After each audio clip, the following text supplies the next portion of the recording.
भूमिका बरोबर नाही आणि ती भूमिका त्यांनी पहिल्यांदा इतिहासात लोकसभा अध्यक्षांनी पण पहिल्यांदा निशिकांत दुबेने महिलांचा अपमान केला, निशिकांत दुबेने देशाच्या पंतप्रधानांचा अपमान केला आणि अश्लील बोलले.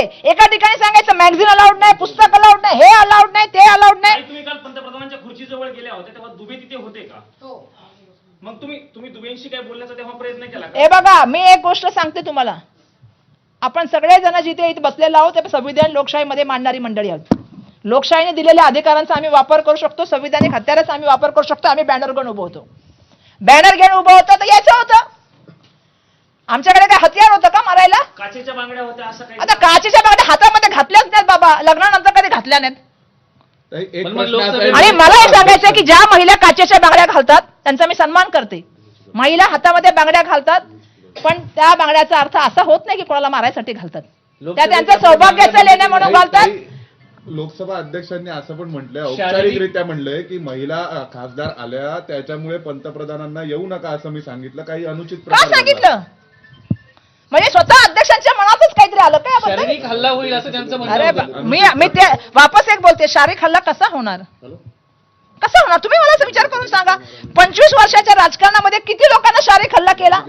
सर्वसामान्य माणसांना सांगा, एक शिवी दिली म्हणून सांगा. महाराष्ट्रातून तुमच्यासोबत शोभा बच्चे यांचं असं आहे की त्या ठिकाणी आमचा प्रयत्न होता की आमचं म्हणणं आम्ही अध्यक्षांना सांगण्याचा प्रयत्न केला. एकदा नाही, दोनदा नाही, तीनदा केला. आमचं म्हणणं होतं की एक व्यक्ती सातत्याने संसदमध्ये उठतं, संसदेच्या पूर्ण प्रणालीला बाजूला ठेवून काहीतरी वेगळा विषय काढून त्या ठिकाणी पूर्ण संसद डिस्टर्ब करतं आणि पूर्णपणे त्यांचं बोलणं बेजबाबदारपणाचं असं अश्लील असतं. आणि अशा व्यक्तीचं पुस्तक चालतं, मॅगझिन चालतं, त्याचे रेफरन्स चालतात. आणि विरोधी पक्षनेता जर त्यावेळेला राहुलजी बोलतात की देशाच्या सुरक्षेबाबत, चायनाच्या घुसखोरीबाबत, तर तुम्हाला चालत नाही, ऐकायची तुमची मानसिकता नाही. आणि काल तुमचं एक नरेटिव्ह सेट झाल्यानंतर तुम्ही आज एक नरेटिव्ह सेट केलं की महिला मारायला आल्या. भाजपा इतकं खोटं बोलते हे काय तुम्हाला आज माहितीये? खोटं बोलायचं पण रेटून बोलायचं, तिचं नाव भाजप आहे. असे असंख्य उदाहरण मी देऊ शकते की ते नरेटिव्ह सेट करायसाठी. मग काय करायचं? हे नरेटिव्ह सेट करायचं, अरे आम्ही बाबासाहेबांचे आहोत अनुयायी, आमच्या समोर काय नरेटिव्ह सेट करू, आम्ही कायदा सुव्यवस्था पण जाणतो, देशाचं संविधान पण जाणतो आणि आमच्या मर्यादा पण जाणतो.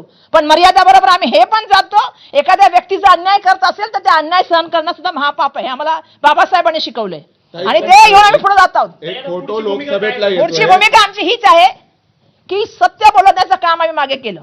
आम्ही सत्य बोलणार. नरेटिव्ह किती जरी सेट केलं तर मी आणि प्रतिभाताई त्या ठिकाणी होतो. सांगा आमच्या हातात कुठलं हत्यार होतं? सांगा ना तुम्ही. काय संसदेमध्ये हत्यार घेऊन जाणं अलाउड आहे का?